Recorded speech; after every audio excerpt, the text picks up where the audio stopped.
out all three of those things and explain kind of what the difference between chlorine and chloramine is and how dechlor fits into the picture. If you're looking for a summary, that's hard to give you, because relative to chlorine, I'm going to talk about why they even put chlorine in the water in the first place, and what you should know about chlorine relative to fish health from the standpoint of questions like, how long does it take for chlorine to damage the fish? Why does it wait so long before it damages the fish? Isn't that nice? What can you do about injuries caused by chlorine? What are the ways to control chlorine? Why did they ever come up with chloramine? What is chloramine? Does chloramine have to be treated any differently than chlorine, and why or why not? And then we're going to talk about dechlorinator and kind of sort of how it works, but also times that you might not need to use it, and also some of the impact that dechlorinator has on the environment when you've used it, in particular relative to one fish health treatment. Turns out it inactivates one of our fish health treatments if left in the water. So anyway, hopefully it's going to be an interesting video. Hopefully you have time and pen and paper. So let's get started. First, if you're worried about chlorine and chloramine at the level of the beginner hobbyist, I call them the fireman and the librarian, these people who just want to have fish, understanding the ecosystem and the physiology and how many chambers a fish heart has, all of that stuff is just, I don't care, just give me a fish tank with swimming fish, is really kind of the hobbyist I'm sort of talking to, because I want them to be successful if they need to be educated on other issues of fish health. But for a lot of those folks, chlorine is just something that comes in the water, it can kill the fish, I'm going to use this chemical to inactivate it. And you could understand chlorine at that level and be fine, probably, for the most part. But there are other things about chlorine that you might be on Who Wants to Be a Millionaire, or you could be at a trivia game in some pub. You could be at a cocktail party with extremely intelligent professors and want to know something that they don't know. Or you might just want to be able to surprise some who, I better edit that because YouTube seems to be able to find words like that. You might be talking to somebody who is very pompous and knows everything, and it might be nice at that point to know something maybe that they don't know. So this video has a lot of that in it. Let's get our pen and paper and talk about it. So chlorine, what's the idea? So back in the olden days, people were getting stuff from the water like dysentery or specific kinds of germs and then parasites and stuff. And water had bacterial impurities and things in it. And so they said, well, what can we do to make the water safe when it comes out of the tap to people's houses? And so they said, oh, here's something that is completely harmless to humans. We'll just put it in the water. It's called chlorine. And we'll just put it in the water, and it'll kill germs until the water gets to the people's house, and they'll drink it, and the chlorine won't do any damage to the people. Yay! So they put the chlorine in the water, and it killed germs and all kinds of different protozoans and stuff, and everybody was happy because nobody linked the chlorine to the cancers that started happening around that time. But let's just ignore that right now. So chlorine basically is a drinkable disinfectant that they put in human water. Unfortunately, chlorine is not passively received by fish. It can kill them. and it can kill them in... okay, so I was going to talk to you a little bit about how long does it take for chlorine to hurt the fish, and it's interesting, 2 hours, roughly. So let's just say you did a 75% water change, and you had the temperatures pretty close together, so you didn't shock anybody with that. And the water coming in was about the same as the water pH that you were treating. But, oh man, you left the office and you forgot to dechlorinate. Well, the fish aren't even going to be hurt an hour later. So turn the car around, go back to the office and dechlorinate, and you're fine. You discover that you have failed to dechlorinate 2 hours later, you're going to be paying a price. The fish will have started to turn red, sliming up. They'll start swimming funny, isolating. The weak ones will start to, like the weak ones, like young little fish, some of the frailer tetras and things like that will have started to burn and be ready to die. If you discover that you failed to dechlorinate 6 hours later, you're just going to be looking at a hailstorm of illness, mostly burns and slimed up non-functional gills. So anyway, so they put the chlorine in the water. You put the chlorine in with the fish, and it was creating issues. So back in the olden days, and when I say olden days, I'm talking about even when I was keeping fish. When I was a kid, the advice was to take your water and just basically lagoon it, put it in a container, and just let it sit for overnight. 12 to 24 hours later, just by sitting there, the chlorine will have turned into a gas and gone away, or been borne out by organics, maybe. In any event, the water was dechlorinated by 12 to 24 hours of just sitting. Well, that speaks to an interesting phenomenon, and that was that when the neighborhoods were kind of small and they only had to pump municipal water a couple miles to your house, chlorine was fine. But cities got bigger and they had to pump water further. And so what happened was they started pumping chlorinated water a little further away, and by the time it got out of the tap, the chlorine had gone away. Either bound out by the organics inside the pipes. There is a thing called biofilm where very hardy bacteria can grow on surfaces, and then those bacteria are bioactive in the water, either sometimes removing ammonia and nitrite, performing functions in the cycle. Other times the bacteria have other negative effects, or just presenting organic material that binds chlorine out. Yeah, that happens naturally. So basically, they put more chlorine in, and they still do that to this day.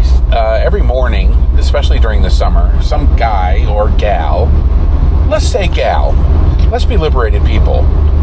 Some gal goes down at the water company and she tests the water, and she's looking for coccidia, and she's looking for cytoxoin, and she's looking for cryptosporidia and skugidmerkur and all these other different germs and stuff. And when the cyst rate, the presence of these germs is very high, she'll hit a switch that doubles the chlorine or triples the chlorine or whatever. In Marietta, Georgia, for a period of time, sometimes there was more chlorine in the water than there might have been in a swimming pool. And the reasons for that is so the chlorine levels are high enough to achieve good levels out of your house, but also to kill these extra spores that they're seeing in the water. So chlorine levels vary. Not really necessarily to the extent that you have to double dose chlorine on certain days, or that you need to start testing chlorine. Some people maintain that you do, because making the hobby of keeping fish more difficult seems to be a kind of a thing for really old men who don't even keep fish. I'm salty today. Anyway, so they were having to put more and more chlorine in to get the chlorine out to your house through these pipes. And so finally somebody said, why don't we just modify the chlorine and make something called chloramine. And what happened was, when they made chloramine, they had many of the same benefits of chlorine, but it was kind of a survivable chlorine. In other words, you could take chloramine water and set it in a tub overnight. 24 hours later, you still have some functional chlorine. Yeah, they were really excited about that. They could pump it through pipes 3 times as long, and by the time the water with chloramine got in to your house, there was still active chlorine in it. Oh, no, not full strength, but it's a surviving or survivable chloramine that just goes further. It'll just last longer, just doesn't bind out or degas anywhere near as fast. So, then this presented kind of a new issue, that if you did a water change and didn't dechlorinate, the water would be toxic to fish for 2 to 3 times longer. Okay, so do we need 2 to 3 times much as medicine to, such as dechlorinator, to break that down? No, not at all. The same dechlorinators work. Organics still bind it. Degassing is considerably less effective. Binding out by organics is a little bit less effective. So basically, you can treat chloramine exactly the same way you treat chlorine as far as your dechlorinators and all that. Without modifying the dose, you're good in that regard. So you've got chlorine, which is a relatively frail molecule that they use in human water supplies as a disinfectant for germs and spores. They just needed something that would last longer and go further through the pipes, so they came up with chloramine. Basically the same toxicity level to the fish, basically dechlorinated exactly the same way, just lasts longer. And so that's kind of where you're at with that. Now the relevance past a point to most people ends there, except for one thing. Chlorine and chloramine are neutralized by usually a compound called sodium thiosulfate. That's dechlorinator. And I wanted to say a couple things about sodium thiosulfate.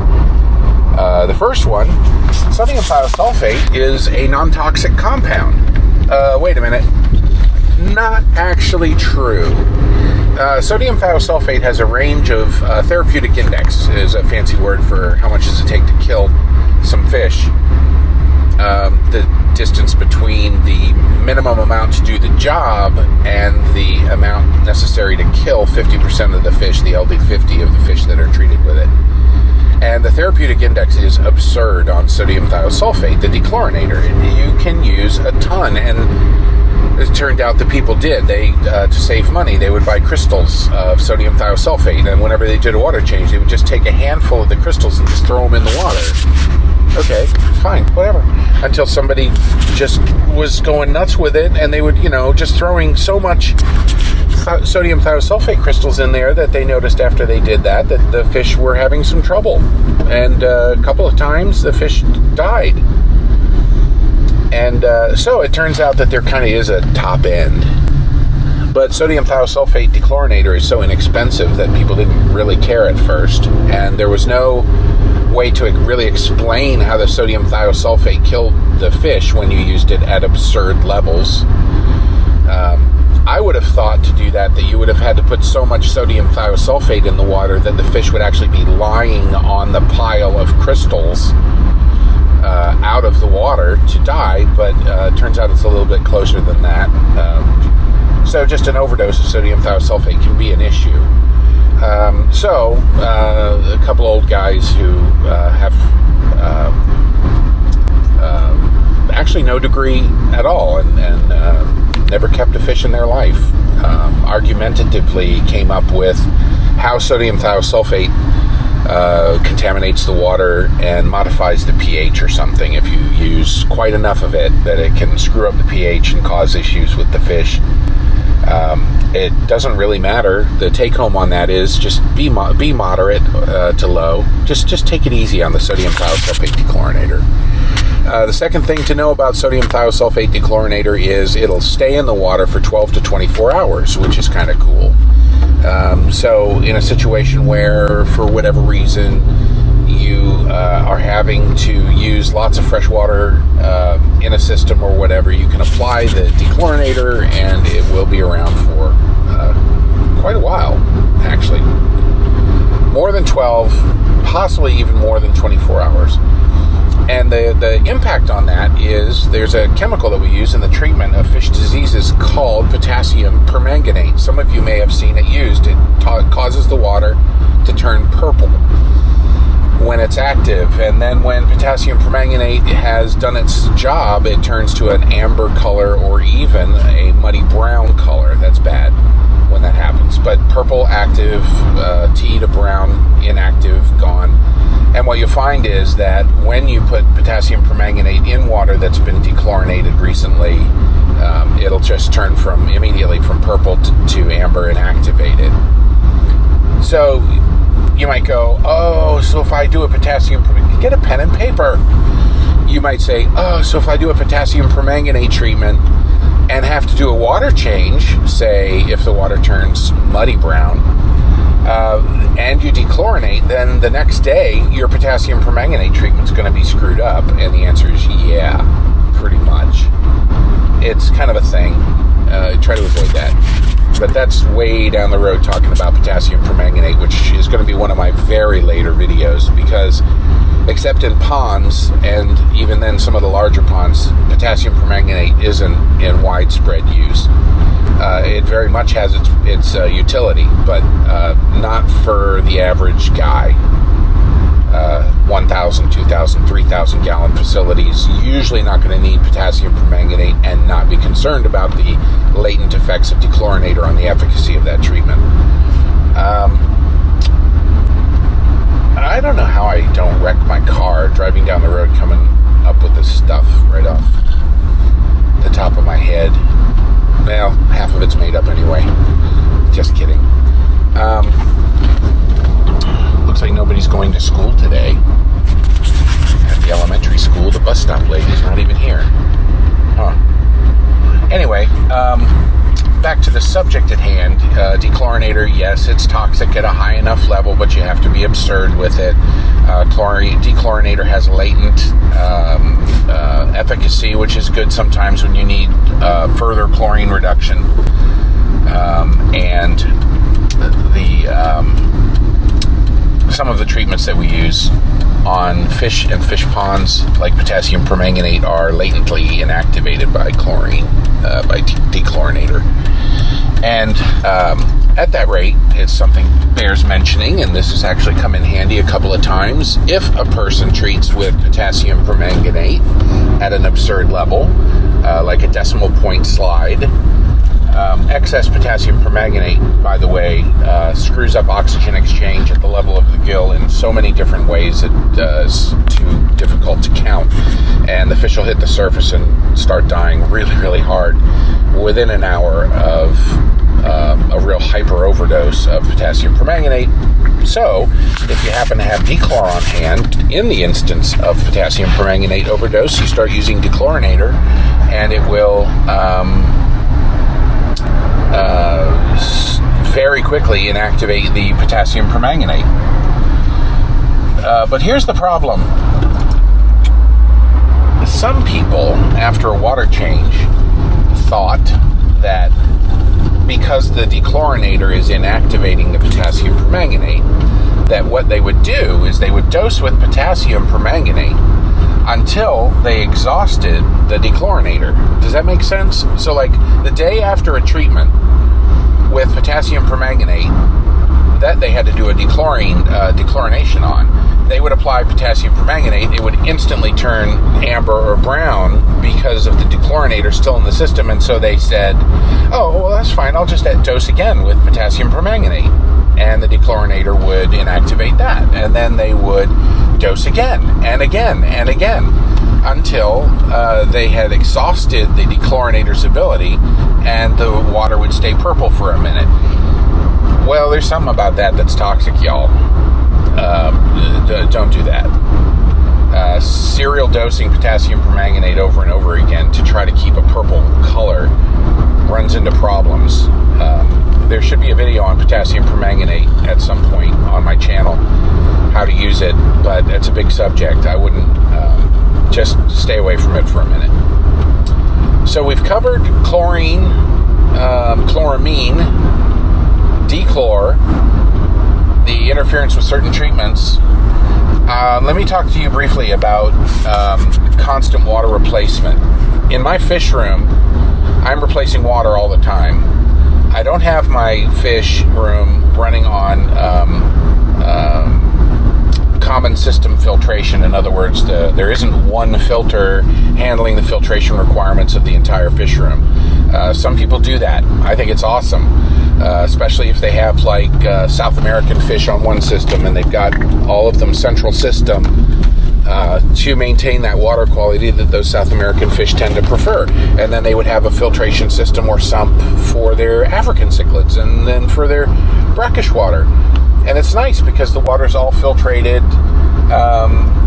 in one centralized location. It's a lot easier to maintain. But in my particular application, I'm trying to keep parasites and stuff that I'm studying away from each other. I don't need cross-communication of diseases, so they each have their own filtration system. But I'm always replacing water in each of those systems. I should put a video up of the drip going into these systems.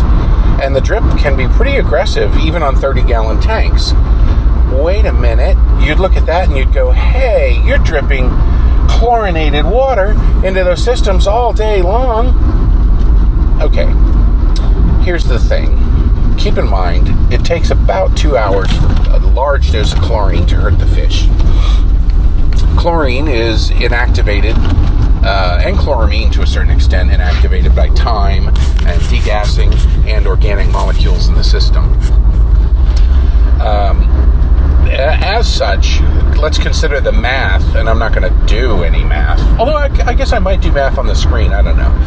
But when you consider that you're replacing, let's say, 2 gallons a day in a 30-gallon system with a drip replacement of water, goes out through an overflow. 2 gallons a day, 4 gallons, 5 gallons a day, fine. 5 gallons a day in a 30-gallon system, that's 25% water change per day with all that chlorine that's not being inactivated. But here's the thing. You're replacing chlorinated water in a drip fashion so that over the course of a whole 24-hour day, you only have, you'd have to divide 5 divided by 24, I should flash up there, whatever, a quart of water every hour in 30 gallons, if that. No, less than that.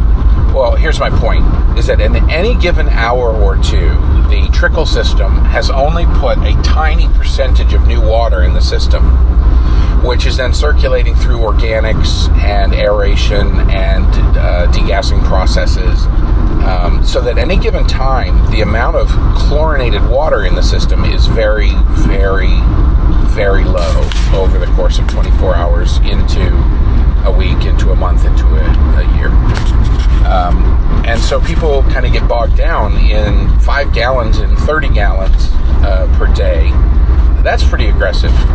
Most people probably would not choose to spend that kind of money on water replacement unless they were retail or keeping a whole lot of fish, or in a turtle system where you had so much solid waste going that filtration barely kept up as far as background pollution, and you just wanted to turn the water over like that. That I get it. But if you were running water that fast, you would find that the actual per moment chlorine level in the system is very, very low. Most people are going to be running, you can set it up to do this. Most people are going to be running something on the order of 10% per week. And at 10% per week, those flows in a 1,000-gallon system or a 3,000-gallon pond, those flows are kind of aggressive, but still no requirement to dechlorinate. Now you might say, wait a minute, you were talking about a tame chlorine that lasts longer. What about chloramine in systems like that? Well, okay, so in my fish room, I might be replacing 5 or 6 gallons a day in a 30-gallon system. And if I had chloramine going in there, and I don't know that I don't, I should find this out from the city of Marietta, because chlorine doesn't matter at 12 gallons a day and 30 gallons I'm doing on some of the 30-gallon systems, and plain chlorine doesn't make any difference at all at that rate. But chloramine that lasts 2 to 3 times as long and is considerably harder to degas and stir away. I don't know that chloramine is going to be safe on that level of water replacement, but spread out over the course of a week, chloramine at 10% to 20% water change per week is irrelevant. But like I said, you just have to do the math on that to determine how